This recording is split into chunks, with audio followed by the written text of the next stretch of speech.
Salve, salve, minha São Benedito do Rio Preto e você, internauta de qualquer lugar que esteja nos ouvindo.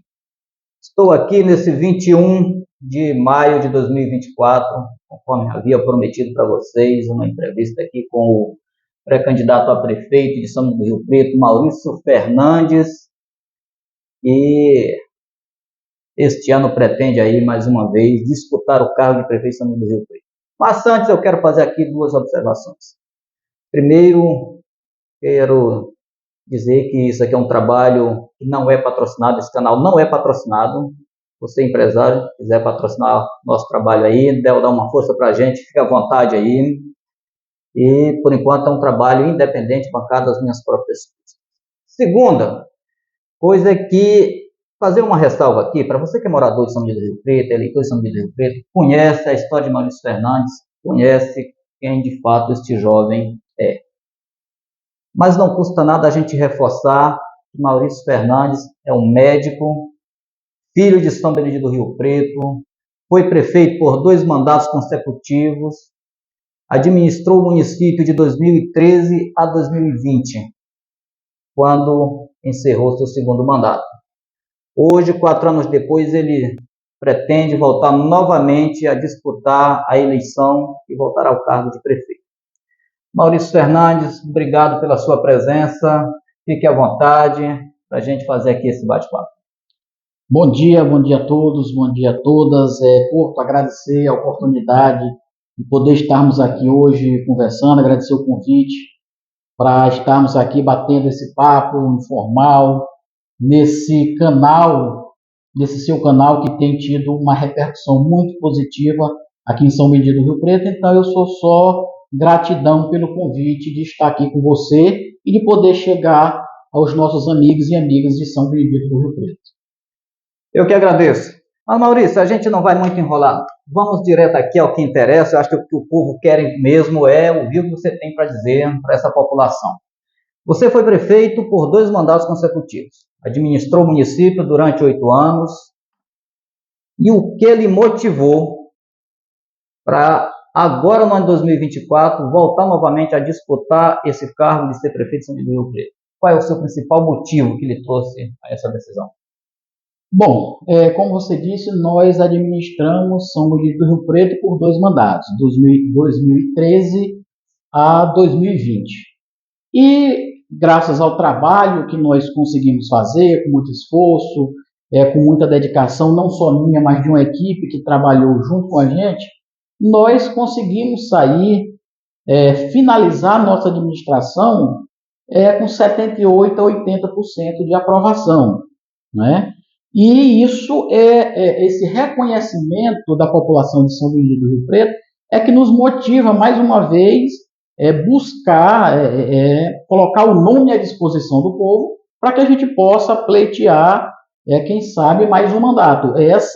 Esse reconhecimento que nós tivemos da população de São Benedito do Rio Preto e o que a gente tem visto aí nos últimos 3 anos e meio, vamos dizer assim, que tem nos motivado a, quem sabe, colocar o nosso nome à disposição após uma convenção partidária.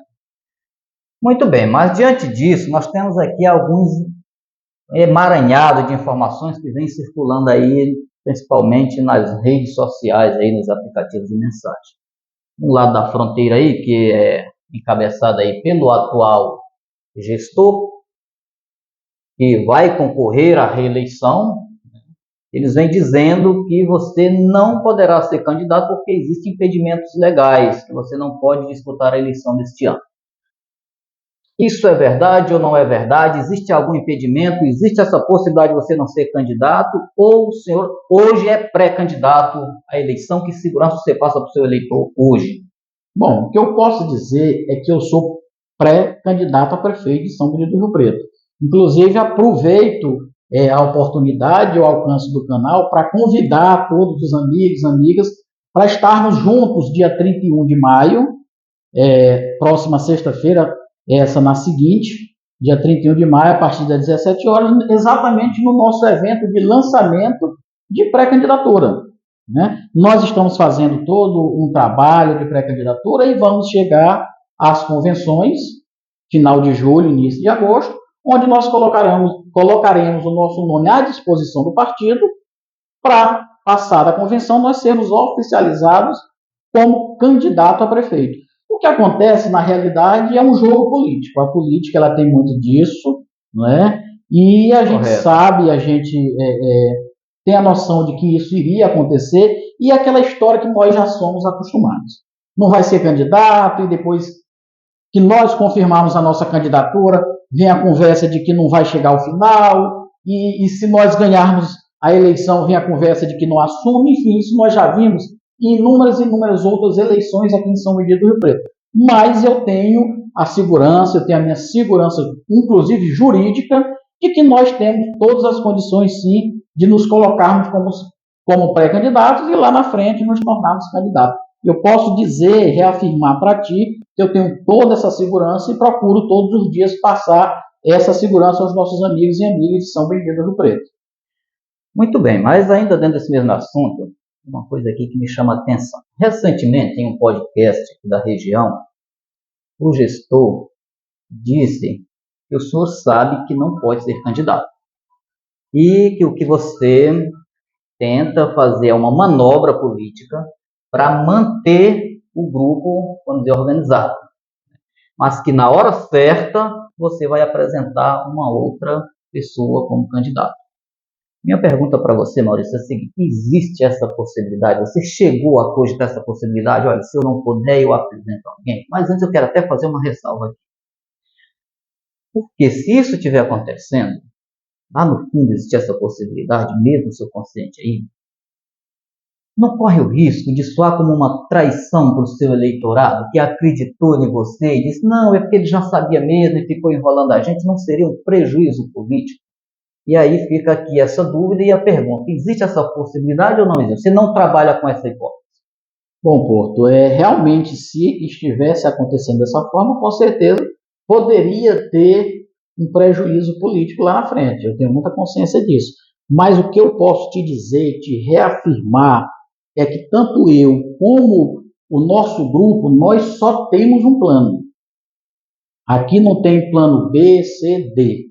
Aqui nós só temos um plano. O plano político do nosso grupo para essa eleição é o plano MF e ponto. Não temos outro planejamento. Muito bem. Vou fazer uma pergunta aqui de um campo que é bem interessante dentro da cidade, sobre educação. Quantas escolas você chegou a reformar, a reconstruir durante a sua gestão aqui em São Paulo? Bom, o que eu posso te dizer assim de cabeça é que nós chegamos a 96% de alguma intervenção nas escolas municipais, quer sejam construções, quer sejam ampliações ou reformas. De cabeça, eu creio que nós tenhamos construído pelo menos 24 escolas. É mais ou menos isso que eu tenho assim, de cabeça. E aí nós temos outras obras que a gente não sabe nem se qualifica como construção ou como reforma e ampliação. Eu te cito, por exemplo, o Conrado Rebelo. O Conrado Rebelo era uma estrutura mínima que nós praticamente derrubamos todo e fizemos aquela escola que é hoje. Ou a escola Virgínia Rodrigues, da mesma forma. A escola Professor Deusdete, que só eram 4 salas, nós ampliamos para 8. E em muitos outros locais, como Faveira do Abidom, como Bacuri, como Buritizal dos Florenços, Barra da Areia, enfim. Isso as que eu estou lembrando aqui. Nós conseguimos chegar realmente a 96% de intervenção nas escolas do município. Isso é interessante, mas isso aqui confronta com uma informação que o gestor atual disse que recebeu as escolas em estado de sucateamento. Como é que se explica tantas intervenções nas escolas, reformas, ampliações, que a gente até conhece a história, o Conrado Rebelo aí, realmente uma escola que foi a primeira escola privatizada aqui, né, que serviu ali como modelo. Qual é a explicação para essa justificativa de ter encontrado essas escolas em estado de sucateamento, conforme foi afirmado pelo gestor? Bom, primeiro que é impossível, porque se você for lá para o Buritizal dos Florenços, nós inauguramos depois da eleição. Então, a escola, eu creio que ela nem tenha sido utilizada na nossa gestão. Ela foi inaugurada já depois da eleição, já no fim do ano letivo. A creche aqui do Mutirão, que inclusive eu vi uma propaganda de que o atual governo diz que construiu a primeira creche municipal. Na verdade, o atual governo deu nome à primeira creche municipal, porque nós construímos, inauguramos, salvo engano, dia 29 de dezembro de 2020, mas não colocamos o nome. Então, a atual gestão colocou o nome, deixou ainda um período parado e depois veio de novo com a pintura, que é um governo muito acostumado com isso, pintou de novo a creche e inaugurou, né? E isso Mas nós já fizemos estava construído. mas já estava construída, escola construída, inaugurada, inclusive com os equipamentos, os mobiliários guardados dentro das salas trancadas, para serem utilizados na gestão que viria. Muito bem. Tem uma outra polêmica que foi levantada aí no podcast, né? Aqui direto aqui. O atual gestor disse o seguinte, que no final do seu governo ficou aí uma pendência de pagamento desse salário dos funcionários. E que esse recurso foi usado, foi desviado, né? Foi encontrado aí um desvio aí de R$800 mil com posto de gasolina. E também existem extratos que provam uma movimentação de transferências de recursos para conta de secretários, que naquele período ali você estava encerrando o mandato, era um secretário da sua gestão. E que a finalidade desse recurso seria desviar esses recursos do município. Como é que você explica essa situação? O que você tem para dizer para a população de São Miguel do Rio Preto diante dessa acusação? Porque foi uma acusação. Bom, eu acho que a primeira coisa a gente tem que esclarecer tudo é da forma que se fala. Primeiro, deixou de pagar o salário de dezembro. Não é verdade. Nós pagamos, os funcionários da administração foram todos pagos, os funcionários da saúde foram todos pagos e o 13º de todos os funcionários também foram pagos. Inclusive, a gente pagava o 13º no mês de aniversário dos funcionários. Então, o que é que ficou pendente? O salário do mês de dezembro da educação. Mas veja bem, nós deixamos em conta R$500 mil. É inaceitável, e aí eu coloco uma pergunta e misturo com a outra, como é que você está fazendo, desviando o recurso e tu deixa em conta R$500 mil? Eu volto para 2013. A maior conta em janeiro de 2013, que tinha o maior saldo que tinha em 2013, quando eu assumi a prefeitura, era R$32 uma conta. As outras contas tinham centavos. E a atual gestão, por mais que tenha querido esconder, porque eles disseram que não tinha dinheiro. Em janeiro não tem dinheiro, não recebemos por nada, e nós provamos, mostramos os extratos, e depois disseram, realmente, tem aqui 500 mil, que a gestão deixou, tal, mas não dá para pagar. Não disse que dava, eu disse que nós deixamos 500 mil em caixa. E com o recurso que cairia em janeiro, ainda referente ao ano de 2020, daria sim, plenamente, para que o governo pagasse os funcionários. Nós somos muito claros com isso. Inclusive, na transição foi dito isso. Está aqui ficando 500 mil, com recurso que vai cair em 2021 relativo a 2020, dá para pagar os funcionários e fica tudo certo. Primeiro, o governo tentou esconder os 500 mil que ficou em conta e depois negociou, inventou uma negociação junto com o sindicato para que pudesse pagar isso parcelado, não sei como foi que eles fizeram. Mas o recurso ficou somado ao que caiu em janeiro, dava para pagar todo mundo de uma vez, sem problema nenhum. Então, o primeiro discurso que a gente tem que fazer, que a gente tem que desfazer, é esse. Os funcionários não foram pagos. Não. A administração foi todo mundo quitado, saúde foi todo mundo quitado. Ficou a defasagem da educação, mas nós deixamos recurso em conta. E eu não tenho ideia de qual foi a gestão municipal em São Miguel do Rio Preto que deixou recurso nesse valor, nesse montante, para uma gestão seguinte. Te digo mais, falando da educação, os recursos do Caixa Escolar, que é o dinheiro que vai direto para a escola, eu não tenho assim de cabeça, mas ficou em torno de 800 mil somados os caixas escolares de todas as escolas municipais para o ano seguinte. Então, esse recurso que pode ser utilizado na administração da escola, na compra de material, em pequenas reformas. Te dou um exemplo, a primeira reforma feita na escola do Santo Antônio, ainda em 2021, foi feito com recurso do Caixa Escolar, que nós deixamos para a gestão seguinte. Então, o que eu posso dizer é que até o último dia do nosso mandato nós trabalhamos com seriedade, nós trabalhamos com responsabilidade. E essa história de 800 mil de combustível, isso não existe. Eu queria saber de onde foi que o prefeito tirou essa informação. Essa informação não existe. A questão de combustível, que eu sei, na verdade é de junho, julho e agosto de 2022. Isso aí ele pode esclarecer, já é na gestão dele. Se ele quiser ir até a público esclarecer o que foi que aconteceu em junho, julho e agosto de 2022 relacionado a combustível, eu acho que é uma ótima oportunidade. E a questão de secretários, em dezembro nós pagamos secretários. Em dezembro teve também pagamento de secretários. E os secretários receberam seus salários.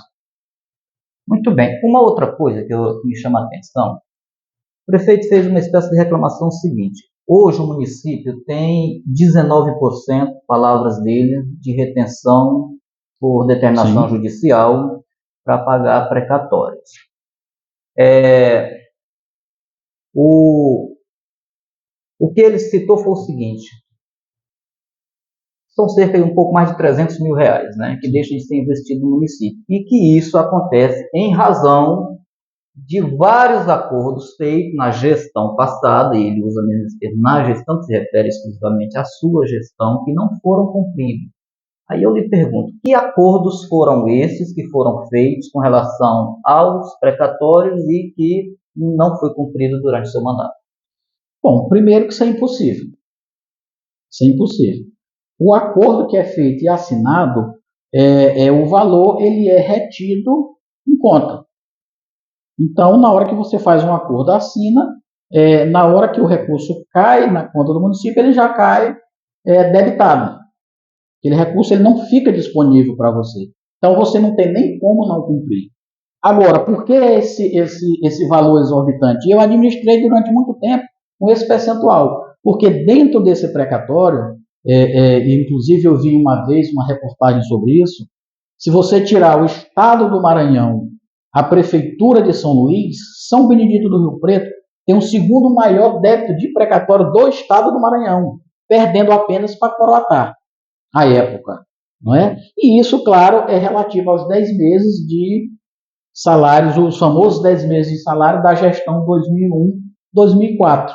Né? Gerou uma dívida muito grande, um débito muito grande, e é por isso que se tem essa retenção hoje de 13% de precatório e mais 6% de precatório trabalhista, que é outra dívida grande que o município tem. E aí o que você tem que fazer? Foi feito acordo com o próprio sindicato, acordo com o tribunal, para que houvesse esse percentual de desconto. Até porque esse pessoal que foi prejudicado naquele período, eles têm o direito de receber. E hoje eles estão recebendo isso. Constantemente, de tempos em tempos, sai um valor grande para pagar esses precatórios. É um povo que espera há 20 anos. De 2004 para 2024 são 20 anos. E muitas pessoas não receberam. Né? É sacrificante. O município, não tenha dúvida, eu administrei grande parte do meu mandato com essa dívida. Mas eu acho que esse povo tem direito de receber. Então, não existe compromisso não feito. O compromisso, o acordo é assinado e é feito o débito na conta. Então, essa história de acordos não cumpridos não existe. Não existe. Então, vamos fazer o seguinte, nós já estamos falando de justiça aqui, tem uma informação que circula aí nas redes sociais, inclusive foi assunto do podcast, é o seguinte: diz que você, Maurício, tem 82 processos na justiça. Foi feita até uma referência de processos anteriores que você tinha falado aí, um discurso aí, com uma reunião de 40 processos. E aí ele diz que ele é um mentiroso. Qual é a verdade dessa história? Por que existe essa diferença de número tão grande? Que processos são esses? São oriundos do quê? Ou esses processos não existem? O que você tem para me dizer aqui agora?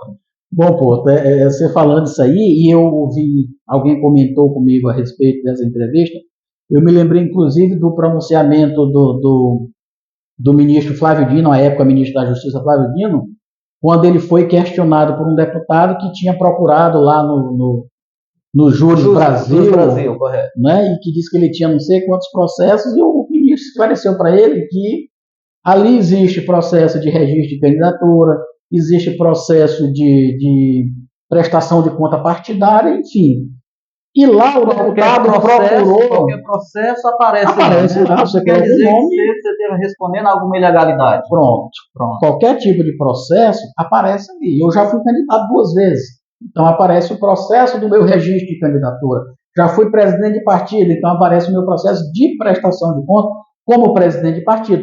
E por aí vai, inúmeros outros processos. A diferença é que lá o deputado procurou no Júris Brasil. O nosso prefeito parece que procurou, foi no Google mesmo, né? Então, assim, dá uma informação mais contraditória ainda. Mas, assim, o que eu disse naquele dia foi processos movidos pela gestão, processos movidos pelo prefeito. O que eu disse ali, bem claro, e reafirmo aqui para ti, é que durante esses 3 anos e meio, eu sofri realmente um intenso processo de perseguição. Isso não adianta o prefeito dizer, ao contrário, porque se você for ver os processos que foram colocados pela atual gestão contra mim, e se você for olhar o que eu fiz contra a gestão, por exemplo, do ex-prefeito Cromar, o ex-prefeito Cromar está aí, pode provar, nós não fizemos nada. Porque a partir do momento que nós chegamos no município, o que a gente queria fazer era construir uma história dali para frente. Não estou dizendo que o ex-prefeito não teve os erros dele, mas os erros que ele teve, que ele cometeu, a justiça se encarrega disso. O que eu queria ali, a partir do primeiro momento, a partir do primeiro dia, era administrar dali para frente. Corrigir o que tinha que ser corrigido dali para frente. Resumindo, o que eu queria fazer era focar na administração. Eu acho que, inclusive, a administração hoje, atual, ela tem essa taxa de insucesso muito grande, porque durante muito tempo ela ficou muito preocupada comigo e deixou a administração de lado. E o resultado é esse aí que a gente vê hoje, em todos os cantos da nossa São Benedito do Rio Preto. Então, o que eu disse foi isso, o prefeito ele focou em tentar me perseguir durante 3 anos e meio, deixou a administração do lado, inclusive também na própria entrevista, eu vi um trecho em que ele disse, não, eu não tenho... como é que foi? Eu não tenho raiva. Eu não tenho raiva, eu não persegui, inclusive eu queria enfrentá-lo nas urnas, mas não sei se ele vai poder. Ora, o cara passou 3 anos e meio tentando me deixar de fora, porque o que ele fez foi isso, tentando me deixar de fora, e agora disse que queria enfrentar. Mas vai enfrentar mesmo que não queira. Porque nossa pré-candidatura está de pé e nossa pré-candidatura vai seguir. Então, querendo ou não querendo, até porque independe da vontade dele.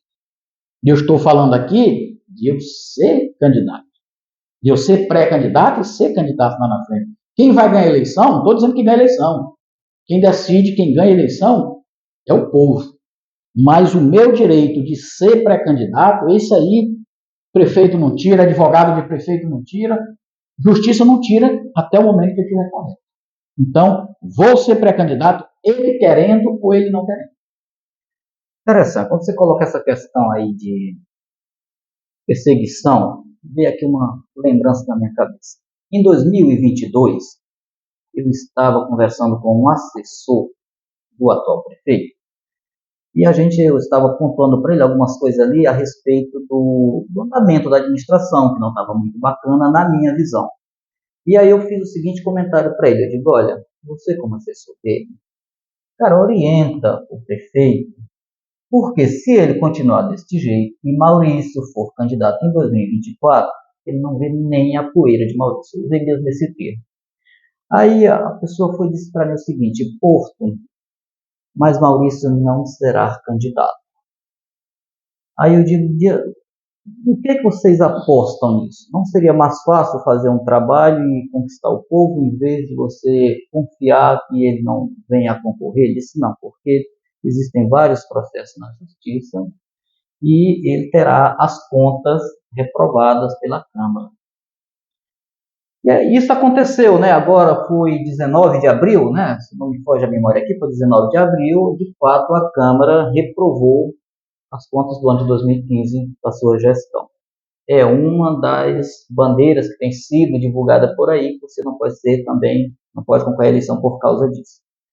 Mas ainda, só para ilustrar aqui, Logo depois, ali eu não sei qual foi o ano, teve um jovem aqui da cidade que chegou a gravar um áudio em aplicativo de mensagem, informando que existia uma estratégia do governo para trazer os vereadores para o seu lado, para o lado dele, né, melhor dizendo, e reprovar de fato as suas contas. Mas a minha pergunta que eu tenho para você é o seguinte: você falou de perseguição.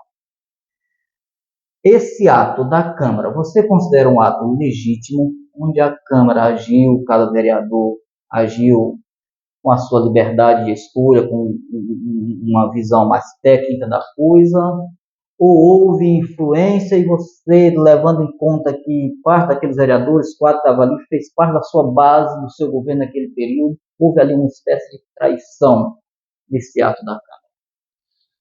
Bom, primeiro, um processo em que eu não pude me defender, ele não pode ser justo e nem pode ser juridicamente correto. Então, em relação a esse processo da Câmara, eu estou muito tranquilo, né? Eu tenho que ter direito à ampla defesa, contraditório e tudo mais, e eu não tive. Eu não tive direito a isso. Eu não fui notificado para apresentar minha defesa, não fui notificado para estar na sessão da Câmara. Então, quanto a esse processo, ele é completamente nulo no meu entendimento, no entendimento dos advogados que nos assessoram, desculpa. Em relação a isso, você acabou de citar um fato. Em 2022, já tinha assessor do prefeito dizendo que as contas seriam reprovadas. Ou ele adivinha, mãe de Ná, ou alguma coisa. Que ele já estava prevendo uma votação que aconteceria 2 anos depois. Ele chegou a dizer na entrevista dele que ele não tinha nada a ver com isso, né? Por isso que você falou de perseguição, eu me lembrei dele. Não tenho nada a ver com isso, fui eu que julguei e tal, mas esse retrospecto mostra que existia sim uma estratégia política. Mas pelo mesmo entendimento. Bom, não tenha dúvida. E não só nesse entendimento, mas muitos outros. O que é que a gente sabe de bastidores, inclusive, e aí os fatos falam por si só. Veja o exemplo, por exemplo, da reforma da Câmara. Durante muito tempo, a obra da reforma da Câmara ela foi usada como moeda de troca. A Câmara só sai a reforma da Câmara se essas contas forem colocadas para ser votada. Só sai a reforma da Câmara se as contas forem para julgamento. E veja a coincidência. A votação foi que dia? 19 de abril. 19 de abril. Semana passada a Câmara foi inaugurada. 17 de maio. Menos de um mês depois, a obra da Câmara, que passou durante muito tempo paralisada, ela saiu do papel. Entende? Então, você vê que foram usados muitos artifícios para que isso pudesse se concretizar, mesmo da forma que foi feita. Porque o que sai dali daquela votação? Aquela votação, ela não tenta, de todas as formas, deixar inelegível, porque eles sabiam que estavam fazendo errado. Mas o que acontece ali é um prejuízo político. Aquilo gera uma fofoca, gera um desgaste político. Não é? Que o trabalho do governo tem sido esse, desgastar politicamente com essa conversa de que eu não poderei ser candidato lá na frente. Maurício, um assunto puxou outro, acontece, né? Só dentro desse mesmo assunto, me diga uma coisa, o presidente da Câmara, o vereador Mirim, como é conhecido, ele chegou a declarar no dia da sessão de 19, nomeou um advogado pela própria Câmara para apresentar sua defesa, e ele disse que levando em conta, né, que você não teria apresentado defesa. Aqui você disse que você não foi notificado e não teve. Como é que funciona isso aí? Você não sabia, eles não avisaram, não lhe deram tempo para se defender? Como foi que funcionou de fato?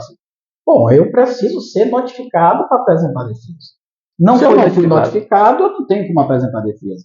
E aí você chegar e apresentar e nomear um advogado ali na hora da sessão, para que ele possa apresentar uma defesa, é uma coisa absurda. Como é que ele vai se preparar ali, naquele momento, para apresentar a defesa num processo tão complexo? Ou, se ele apresentou alguma defesa, ele já estava avisado previamente que ele iria ser nomeado para aquela sessão. Bem. E aí ele pode ter feito alguma coisa, estudado alguma coisa, mas se ele foi avisado previamente, como é que ele sabia que eu não ia estar presente? Então, o que a gente tira daqui é que, na verdade, aquilo ali foi um verdadeiro teatro. Ali foi um verdadeiro teatro, uma verdadeira encenação para desgastar politicamente a nossa pré-candidatura. Não passou disso. Muito bem. Gente, a gente está aqui já na reta final da entrevista aqui com o pré-candidato Maurício Fernandes. Estamos aqui fazendo umas pontuações a respeito de alguns fatos que vêm aí sendo noticiados nessa pré-campanha, que já iniciou praticamente, né? Todos os grupos já estão se movimentando. E agora, Maurício, eu quero entrar na reta final. Eu vou falar de que eu considero três, o tripé que sustenta a administração do município. Nós vamos falar primeiro de educação. Como que você avalia a educação durante a sua gestão com a educação na gestão atual? Fique à vontade para fazer a sua avaliação, fazer uma comparação, que aliás é uma coisa que o governo atual vem sempre pedindo, para a gente comparar. Aproveite aí e compare a educação do seu período com a educação de agora. Bom, o primeiro que o engraçado é que o governo pede para a gente comparar, mas ele próprio não tem coragem de fazer isso. Mas assim, eu acho que a gente sendo aqui bastante sincero, nossa gestão, ela focou durante 8 anos no maior projeto de recuperação de infraestrutura escolar que a gente nunca viu em São Luís do Rio Preto. O nosso investimento em reforma, em ampliação, em construção, como eu te disse anteriormente, ele chegou a 96% das escolas do município. Os 4% aí eram locais que você tinha 5, 6 alunos e que a previsão no futuro era que essas escolas deixassem de existir, porque esses alunos iriam migrar para outra escola. Mas nós chegamos aí, nesse 96%, melhorando a infraestrutura da escola. E eu acho que isso é um ponto importante. Nós focamos na melhora da infraestrutura, uma escola digna para todos, para que o aluno tenha um local adequado para estudar, e na parte pedagógica. Nosso investimento em pedagogia foi muito intenso, com equipe técnica muito boa, e o resultado disso, Porto, não adianta eu falar ou o nosso secretário de educação da época falar. Quem mostra isso é o IDEB. Nós pulamos de um IDEB de 2,8 para 4 durante a nossa gestão, né? E agora o que a gente tem visto, a educação em São Luís do Rio Preto durante esse mandato, eu comentei isso há pouco também, em uma roda de conversa, eu não vi uma educação tão desqualificada em todos os mandatos anteriores como nós estamos tendo agora. Parece assim um grupo de amadores brincando de fazer educação. É isso que a gente tem visto. Não há uma preocupação. Não há uma preocupação efetiva com a pedagogia, com a parte pedagógica. A infraestrutura escolar, você vê, o que é que o governo fez em 3 anos e meio? Concluiu 3 escolas, que eu deixei já encaminhadas, que foi no São José de Santana, na Santa Luzia e, deixa eu lembrar aqui, no Olho d'Água do Diniz. Por essas 3 escolas que nós já deixamos encaminhadas e que o governo concluiu. E aí pegou a pré-escola, a creche no povoado São José dos Costas, que podia só ter reformado, botou no chão e construiu de novo, que eu também não entendi isso, né? E agora o Rosa Costa. O resto foi o processo de manutenção, que é você fazer uma pintura na escola, você fazer uma revisão no telhado, que isso é natural, isso deve ser feito de tempos em tempos. Mas aquela preocupação realmente com a infraestrutura escolar, com você fazer uma reforma, uma ampliação digna, você construir uma escola nova, nós não vimos isso. A qualidade do ensino, você acha também que houve uma diferenciação? Muito grande, muito grande. Mas eu acho que a gente tem que aguardar o IDEB, que deve sair agora em junho, e a gente faz essa comparação.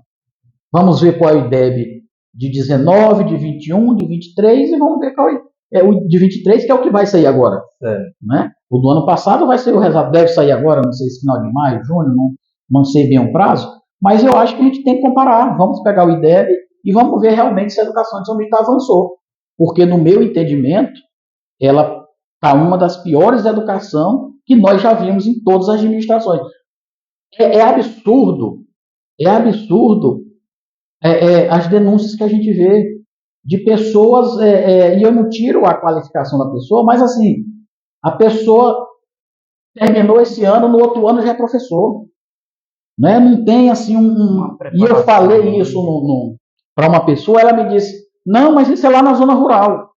E aí, quer dizer que os alunos da zona rural não têm direito à educação? Tem que ser um tratamento diferenciado dos alunos da sede? Acho que a educação tem que ser para todos, seja sede, seja zona rural. Eu acho que por isso, por exemplo, nós fizemos uma escola como nós fizemos na Santa Maria. Nós fizemos nossa primeira escola climatizada na Faveira do Abidão, porque a gente entende que o aluno da zona rural ele é tão importante como o aluno da sede. E aí você pega um profissional que terminou o ensino médio agora, e ele já é professor no ano seguinte. Isso está geral em São Benedito do Rio Preto. Geral, e a gente vê isso em inúmeras conversas, em vários povoados, está acontecendo isso. Tá. A outra base do tripé que eu considero, Maurício, é saúde. O prefeito diz que reformou aí 8 postos de saúde. O município tem 9, né? Então estaria faltando um só. O meu entendimento aí também diz que uma reforma do hospital, a infraestrutura da saúde é para estar, pelo menos, razoável, de razoável para boa. Mas qual aliás, isso, antes de eu concluir aqui, tem sido aí uma das bandeiras de propaganda da saúde, como refletida aí como uma das melhores do estado do Maranhão, não sei como é que é isso aí. Sei de onde também que vem esses números, mas não estou questionando isso não. O que eu quero é que você faça também essa comparação aí da saúde durante a sua gestão com a saúde atual. Fique à vontade. Bom, não existe nenhum trabalho que seja feito que que você não tenha que fazer primeiro uma base sólida para que ele possa aparecer. A gestão está fazendo um grande investimento na saúde. Bom, a gente tem visto isso. Na propaganda do governo, a gente tem visto isso. Mas, veja bem, a reforma dos postos de saúde. Reforma, é natural. Assim como você tem que pintar uma escola, você tem que conservar o telhado, você tem que fazer isso com o posto de saúde. Mas quem ampliou os postos de saúde foi a minha gestão. O que era o posto de saúde da Trizidela, o que ele é hoje? Quem foi que ampliou? Quem foi que deu uma cara nova, uma infraestrutura nova? Foi a nossa gestão. No posto de saúde do Botafogo, o que era o posto de saúde do Botafogo, do bairro São Paulo, e o que ele ficou? O que era o posto de saúde do bairro Miguel Fernandes e como ele estava em 2020? Santo Antônio, a mesma coisa. Povoado Picos. Nós fizemos a estrutura para isso, para que o prefeito chegasse agora e só fizesse a manutenção. O hospital municipal, quem pegou o hospital municipal e derrubou, porque nós derrubamos o hospital, ficou só aquela parte da frente, que era uma parte mais nova, e aquilo ali nós fizemos uma reforma, mas dali para trás nós derrubamos e fizemos do zero. E eu me lembro que o ministro e a época o governador do Maranhão, Flávio Dino, disse que aquele ali, que ele participou da inauguração do hospital, era um dos hospitais mais bonitos que ele estava vendo nos municípios do estado do Maranhão. E foi nós que construímos. E diga-se de passagem, nós construímos aquele hospital com um orçamento de 880, 900 mil reais. E a gestão atual já fez uma reforma a custa de 500 mil. Para fazer o quê? Pintura? Correção de telhado? Correção de forro? Foi mais de 60% do que nós gastamos para botar no chão e levantar de novo, eles gastaram com a reforma que está lá do mesmo jeito. Então, centro de especialidade médica, nós tivemos a ideia do centro de especialidade médica, criamos o centro de especialidade médica, reformamos, equipamos o centro de especialidade e aí veio a Covid.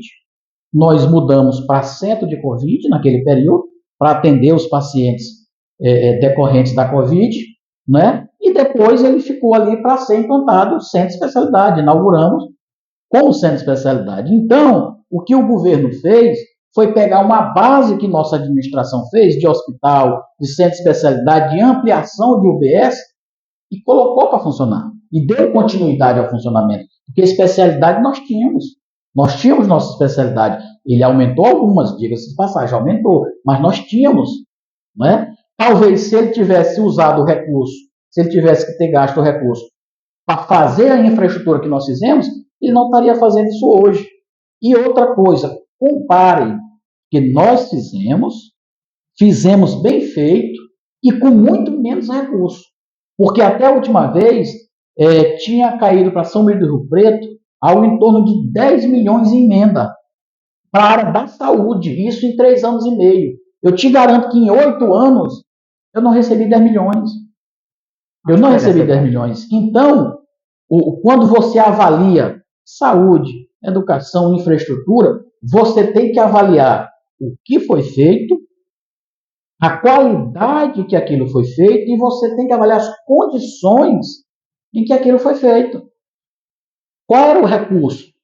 Uma coisa é você fazer uma administração com uma quantidade X de recursos, outra coisa é você fazer o dobro. Eu te disse no começo que eu construí aí para mais de 20 escolas e cheguei a 96% de alguma intervenção nas escolas do município.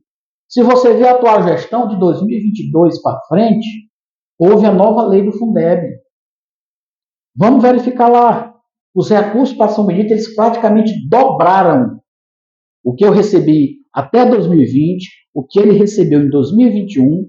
A partir de 2022, esses recursos dobraram.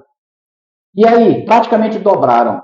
Você não viu aumento, não teve um concurso público que justificasse aumento de funcionário, não teve aumento de salário de professor que não seja o aumento que o governo federal determina, não teve obras grandiosas, e esse recurso foi para onde? As despesas continuaram as mesmas.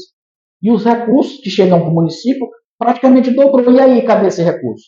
Cadê a grande obra magnífica que a atual gestão está fazendo que justifique o recebimento desses recursos? O empenho desses recursos. Talvez, eu não estou dizendo que seja, mas esteja sendo empregado agora no que a gente está vendo no excesso de funcionários contratados. Uma escola num povoado que eu não vou dizer qual, uma escola de 2 salas, a gente tem a informação que a escola tem 6 vigias, 4 professores. Então, talvez se esse dinheiro tenha sido guardado para ser empregado agora. Eu não queria ironizar, mas o dinheiro não está sendo guardado na escola, não, né? Para ter esse tanto de vigia lá. Deixa para lá, vamos lá. Maurício, o último aqui que eu queria falar, que falei no tripé, falando de saúde e educação, a outra é exatamente a infraestrutura do município. E aí você pode falar do que você quiser. Prédios públicos, estradas, pontes, logradouros, pavimentação de ruas, como que você compara o que foi feito na infraestrutura do município, né? Citar aqui, inclusive, praças também que foram feitas. O desenvolvimento, aquilo que aconteceu na infraestrutura no seu governo, na sua gestão, com o que está acontecendo na gestão atual. Qual é a sua comparação aí no quesito infraestrutura? Bom, assim, uma das coisas assim, que eu tenho assim, uma certa, não vou dizer nem que seja vaidade, mas que uma das coisas que me deixa alegre, me deixa orgulhoso, é quando uma pessoa passa e diz que a São Benedito do Rio Preto de 2020 ela é uma cidade completamente diferente da São Benedito do Rio Preto de 2012. Eu fico muito satisfeito com isso. E qual é o resultado disso? O resultado disso é aí 16 quilômetros de asfalto que nós conseguimos durante a nossa gestão, são as reformas de todas as praças públicas que nós temos em São Benedito, nós conseguimos reformar durante a nossa gestão. A Praça José de Freitas, ela foi praticamente construída, né? A gente sabe como é que ela era, e ela foi reconstruída. Praça Santa Terezinha, Praça Tertuliano, ali a Praça Valdir Soares, no bairro Trizidela, né? Praça Domingos Mesquita, ali, hoje por trás da Igreja Matriz, e principalmente a nova Praça da Igreja Matriz, que nós fizemos ali na frente da Igreja Católica, né? Aquela obra ali magnífica também que nós inauguramos ali no final do nosso mandato. Então, assim, nós mudamos a cara de São Benedito do Rio Preto. E aí você entra com a própria reforma do prédio da prefeitura, com a reforma do prédio, a construção do novo prédio do hospital, biblioteca, as escolas em si, nós procuramos também dar qualidade, mas dar uma nova feição, um novo modelo arquitetônico para essas escolas, para que elas pudessem ser também atrativas. Os postos de saúde também, as nossas reformas foram bem feitas, bem elaboradas. Assim, o que a gente pode dizer é que São Benedito, durante esses 8 anos, ele mudou. A infraestrutura da cidade mudou. E a gente fica muito feliz quando uma pessoa chega e diz: olha, você, a sua administração, o seu grupo, vocês mudaram a cara de São Benedito do Rio Preto, né? E a gente fica feliz com isso. Hoje, o que a gente vê é o mal de todo governo que não trabalha. Aí eu vou citar só um exemplo.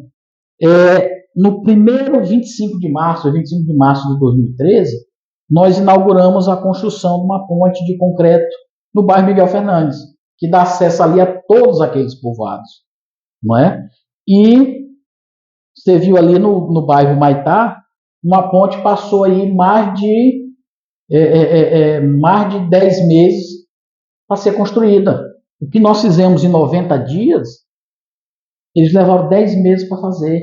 E 90 dias, diga-se de passagem, os 3 primeiros 90 dias. O início, né, da gestão. No início da gestão, né? Enquanto a gente estava situando, procurando tomar conhecimento da situação, mas ao mesmo tempo nós estávamos trabalhando. Fizemos essa ponte nos primeiros 90 dias e vimos ponte passando 10 meses para ser construída. O mercado passou 1 ano e 2 meses para ser reformado, né? E assim, o que é isso? O que é que a gente vê? São obras que são feitas em ano eleitoreiro, né? Nós começamos desde o primeiro dia de governo, trabalhando em reforma de prefeitura, em construindo pontes, em reforma de outros prédios públicos, e o governo atual levou 3 anos tentando me deixar inelegível. Eu acho que quando acordou para isso, que não conseguiria, aí resolveu correr atrás do prejuízo. E o que a gente vê aí são obras eleitoreiras. Escola sendo feita no último ano, ponte terminada depois de 10 meses, mercado sendo inaugurado depois de 1 ano e 2 meses. Um serviço, como você vê ali na frente ali de casa.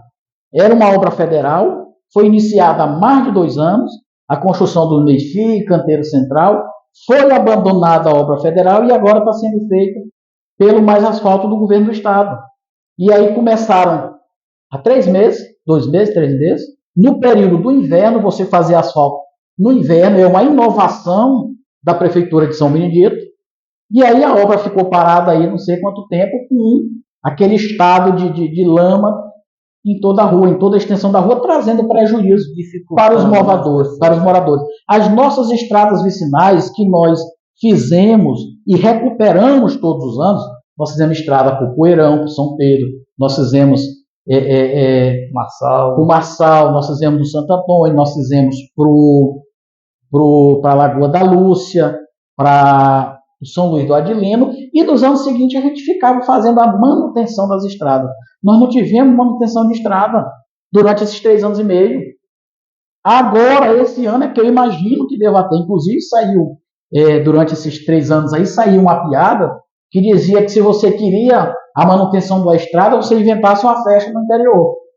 Vai ter uma festa no povoado tal, vai muita gente para lá, então fica feio, a estrada está ruim, o prefeito mandava dar ali uma maquiadazinha para não passar tanta vergonha. E fora isso, vale ressaltar e vale lembrar, nós deixamos R$1 milhão para ser empregado na recuperação da estrada da Lagoa da Lúcia, Picos, Cabeceira, e outro R$1 milhão para ser deixado na recuperação da estrada que vai para o Bacabal, para o Baixão do Pedro e para o Pau Quebrado. E esse dinheiro, eu tive consultando outro dia, já saiu, e cadê? Cadê a recuperação das estradas? Nada. Esse ano deve ter aí algum trabalho de raspagem, alguma coisa, porque ano eleitoral é o que acontece com o governo que não trabalha, com o governo que não planeja. Quando chega em cima do ano eleitoral, começa a fazer as coisas de forma desordenada e acontece o que a gente tem visto. Então a infraestrutura de São Bento do Rio Preto hoje é isso. É uma coisa atrás da outra, feita de forma desorganizada, de forma desordenada, e o resultado são serviços com a qualidade duvidosa. Só para encerrar, só mais uma coisa. Eu acompanhei parte do seu mandato aqui em São Bento do Rio Preto, eu percebi que houve uma preocupação ali com a questão da segurança. Houve ali um investimento, inclusive foi implantado um sistema de vigilância por câmera. Como que você avalia hoje também a questão da segurança? Estou falando disso porque é uma questão de vida das pessoas, né? Houve uma continuidade, uma manutenção, ou isso está meio esquecido? Como que você avalia essa questão da segurança no município hoje? Bom, a primeira coisa que a gente tem que pontuar é aquilo que a gente sabe, que a segurança é uma responsabilidade do governo do Estado. Do Estado, correto. Ponto. Pontuando isso, quem vive no município somos nós, não é o governador. Então, nós, como gestores, nós temos que dar a nossa contribuição e, às vezes, tomar a frente disso, né? E isso nós fizemos um trabalho, uma das coisas que eu acho assim também muito importante da nossa gestão foi isso. A Guarda Municipal, por exemplo. Os guardas municipais, até 2012, eles eram montados como vigias de escola, de prédio público. Nós fundamos a Guarda Municipal, nós implantamos, nós fizemos cursos para os guardas, equipamos, viatura, tudo, treinamos a guarda. A Guarda Municipal hoje ela faz um trabalho auxiliar na questão da segurança. Ela vigia, ela tem a responsabilidade de vigiar os prédios públicos, o patrimônio público, mas ela não deixa de dar uma ajuda na segurança pública, né? E isso foi um avanço muito grande para a gente, muito grande para o nosso município. Se você for para os dados, você vai ver que até 2012 os índices de acidente de trânsito eram enormes, pessoas que se acidentavam, todo final de semana era aquela procissão de ambulância para o socorrão, porque um quebrou a cabeça, outro quebrou o pé, outro quebrou o braço, e nós conseguimos praticamente zerar isso nos anos subsequentes. Homicídio, nós temos um ano que não existe, que não teve um homicídio registrado em São Benedito do Rio Preto. Foi homicídio zero em São Benedito. E aí, até um tempo, há uns meses atrás, você estava tendo um no final de semana. Não é? Então, a segurança pública, e olha que hoje tem uma Secretaria de Segurança Pública. Foi criada uma Secretaria de Segurança Pública no papel, eu não sei se tinha algum recurso federal que vinha para a segurança pública e exigia que se tivesse uma secretaria para que esse recurso pudesse vir. Porque outra utilidade eu não vi. A segurança ela está completamente abandonada. O que a gente vê hoje é uma segurança zero em São Benedito do Rio Preto. Você vê aí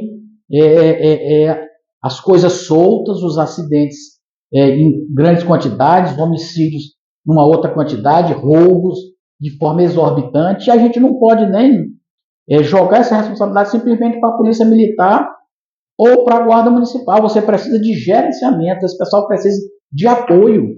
Sem apoio ninguém trabalha.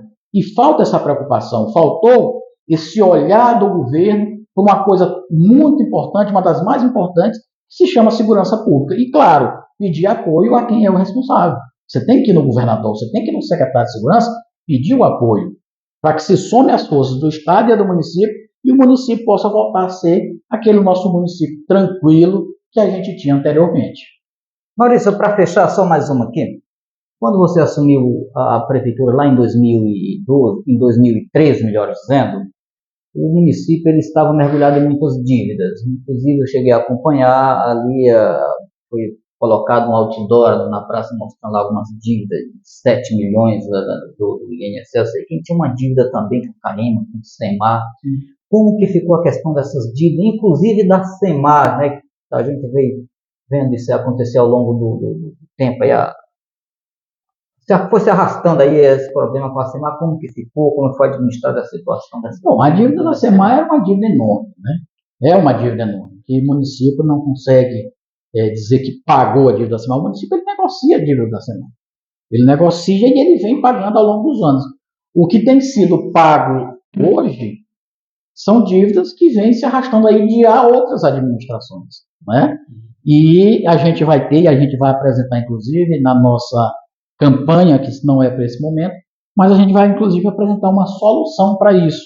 A gente tem trabalhado nisso, um dos grandes problemas que a gente teve, né? E aí nós pegamos aquele, como você disse, era SEMAR, era precatória, era INSS, era isso, era aquilo, e a gente veio, durante esses 8 anos, diminuindo essas dívidas, né?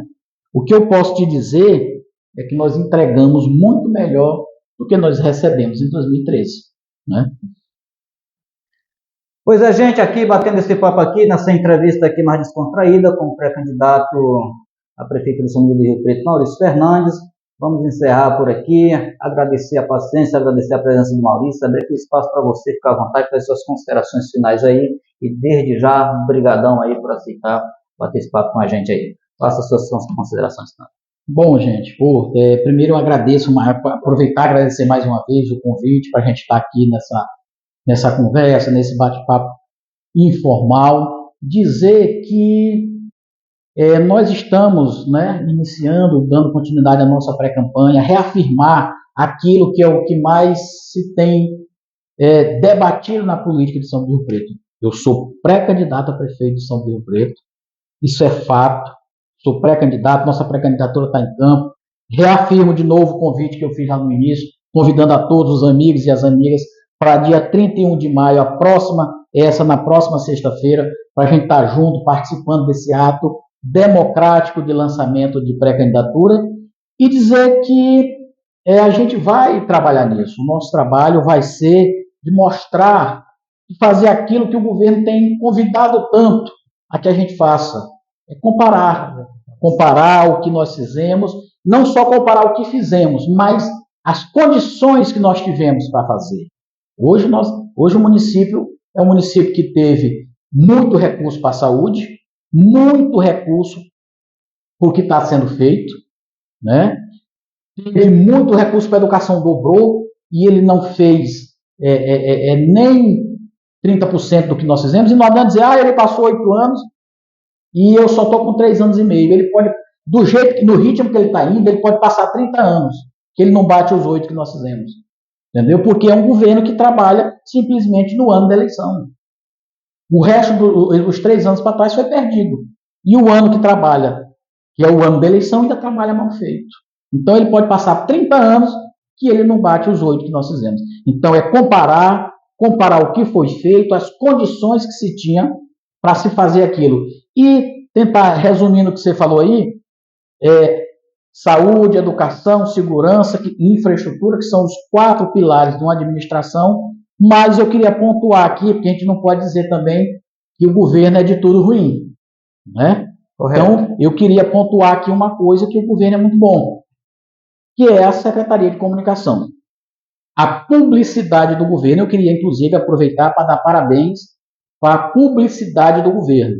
Uma comunicação que transforma o governo medíocre e passa para a população que o governo é mais ou menos, ela é uma comunicação muito boa e está de parabéns. No mais, meu irmão, muito obrigado pela possibilidade de estar aqui com vocês, estamos sempre à disposição para outros momentos, e agradecer a todos os amigos e amigas de São Paulo do Rio Preto que puderam nos acompanhar também nesse momento. Pois é, com certeza teremos outros momentos, e eu quero voltar para você aqui que está nos acompanhando, internauta, você que é pré-candidato, você que quer fazer uma participação com a gente aqui, está aberto o nosso espaço, vamos conversar, vamos acertar, e a gente está aqui para atender todo mundo da melhor forma possível. Bom, fiquem com Deus, um abraço e até a próxima.